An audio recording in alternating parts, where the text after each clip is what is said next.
Welcome to The Explainer. You know that I agree button you click all the time? Well, have you ever stopped to wonder what happens before it even gets to you? Today, we're going to pull back the curtain on this hidden process, this health check companies use to make sure new tech is safe with your personal data. Yeah, it's a really good question, right? And the answer, believe it or not, isn't just a bunch of people crossing their fingers. Nope. Before any new feature or app goes live, it has to pass this mandatory, let's call it a privacy checkpoint. So, using some real world documents as our guide, we're going to walk through what that actually looks like. All right, so let's get right into it. This first checkpoint. And I want to be clear, this isn't just some casual look over. We're talking about a formal, really structured process. You can kind of think of it as the first line of defense, right? It's designed to spot potential privacy issues and protect you, the user, from the very start of a project. Okay, so every single project has to start somewhere on its privacy journey. And that first step, well, it's a foundational assessment that pretty much every new feature has to go through. It's called a Privacy Impact Assessment, or PIA for short. So, what is a PIA? The easiest way to think about it is like a project's first general health screening. You know, like when you go for a checkup. Its main job is just to look at the big picture and ask all those essential, high-level questions about how your data is going to be handled. And what's really cool here is just how methodical this whole thing is. I mean, look at this checklist. It's designed to make sure no stone is left unturned. It maps out literally everything, from what the project is for and what data it's going to use, all the way to the legal stuff. It creates this complete blueprint of the project's privacy footprint. So, by answering these really fundamental questions, the team starts to get a complete, honest picture of the project. This whole assessment creates a baseline, you know? It helps them figure out, okay, does everything look safe here? Or do we need to dig a little deeper? All right, so let's take it to the next level. What happens when that initial checkup, the PIA, actually flags something? You know, something that looks potentially high risk for your privacy. Well, that's when you call in the specialist. And this is that exact moment. If that first assessment raises some serious red flags, we're talking things like super sensitive data or maybe some new untested technology, the project gets sent for a much more intensive exam. Now, here's the crucial point. A DPIA isn't for every single project. Not at all. It's a focused, super deep dive that's only brought out for situations that could have a really significant impact on a person's rights and freedoms. And this chart, it just illustrates the difference perfectly. The PIA, that's your standard general checkup for pretty much everything. It gives you that broad overview.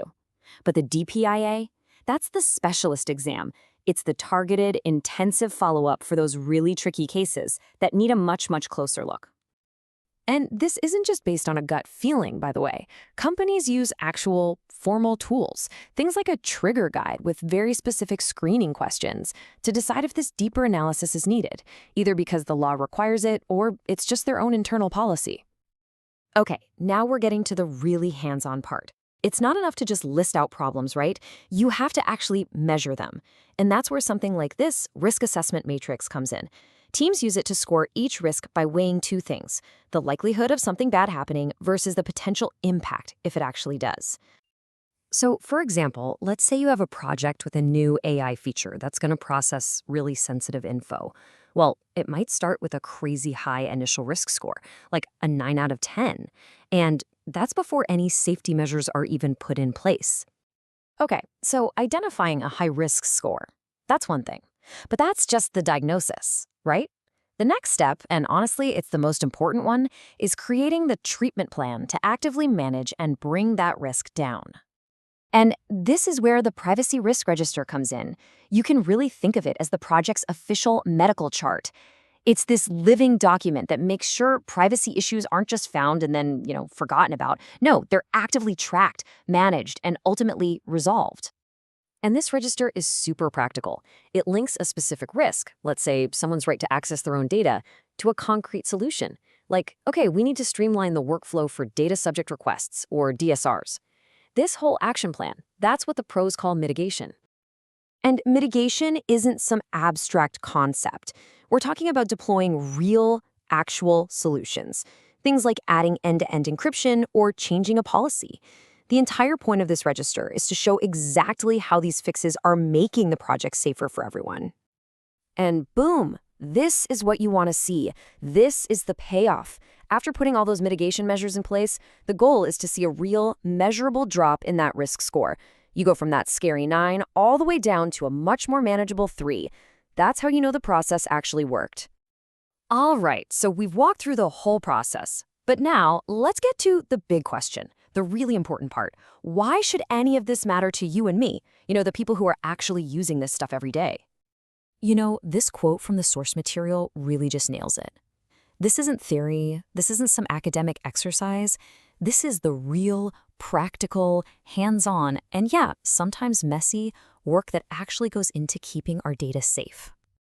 What we've been talking about is basically the invisible backbone that privacy and compliance pros rely on every single day. It's how they build safer, more trustworthy tech, literally from the ground up. So, if there's one big thing to remember from all this, it's that good privacy protection doesn't just happen by accident. It's a proactive, systematic process. It's this journey of assessing, measuring, and then fixing risks. The whole idea is to build privacy in from the very beginning. And that's the whole ball game right there. It's a total shift in thinking. It's moving from what if something goes wrong to here's how we're going to stop it from going wrong in the first place. It's not about cleaning up a mess. It's about building the guardrails to prevent the mess. So that leaves us with one final thought, a really important question to chew on. This structured process, it's pretty much the best framework we've got right now. But with technology like AI advancing so incredibly fast, is it enough? Is this process going to be able to keep up and keep our privacy safe? It's a huge challenge and something we all need to think about. Thanks for tuning in to The Explainer.